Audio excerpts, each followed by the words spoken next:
Morning.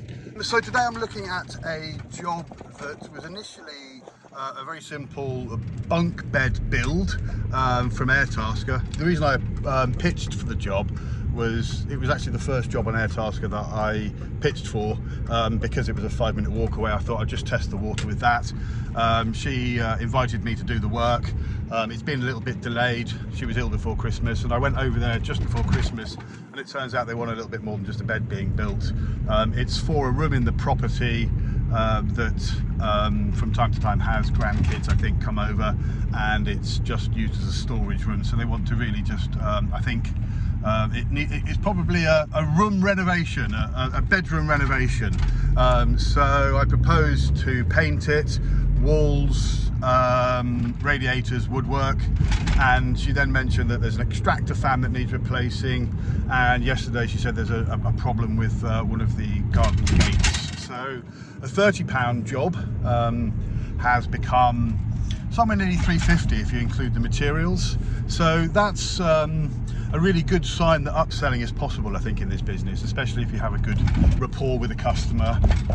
You ask the right questions, you're professional, you demonstrate that you can do these things. I think upselling, cross-selling is a huge opportunity. I think you could probably go into any of the houses around here and ask every single homeowner to list 5 things that they'd love to get done in their property, and they'd all come up with a list of 10. So that upsell, cross-sell is a real opportunity. So first up, I'm going to do some stuff on an urban shared property, and then I'll pop down to the paint shop to pick up some paint for the walls. I've got the radiator paint and the wooden paint, and then I'll head over there. So I headed over to the paint shop, and I needed to get a little bit of mortar for the pointing job, so I picked up a cheeky little bag of that stuff, which is fantastic, and then headed over to get some paint for the walls. Went with a vinyl soft sheen, so you can see the room as it currently stands. It's a small room, it's the box room, and we're going to do the walls, the rads and all the woodwork. First up, I needed to fix a few holes. There was absolutely loads of holes. Popped a little bit of filler into those holes. Don't really need to sort of sand those down given it's wood chip.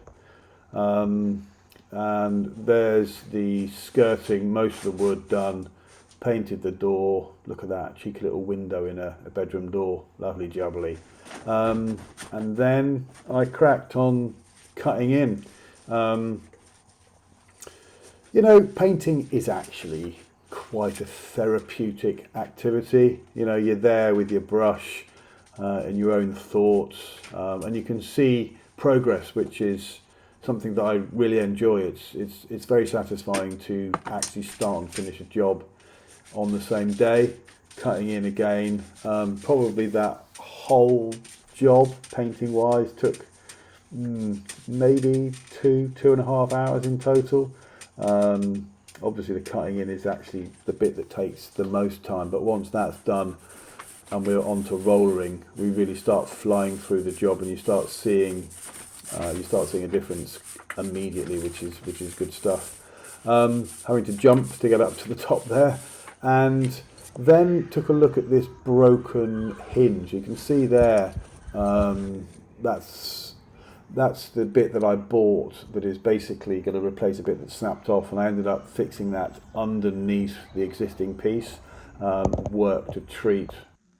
Then it was on to the extractor fan, just making sure that I've got the wires in the right order. You have a live, you have a neutral, and you have a live switch. You need to make sure they match up. And because it was so quiet, took a photo of it, and here is the room. Painted, completed. Last step will be next week when I pop back round to do the bed.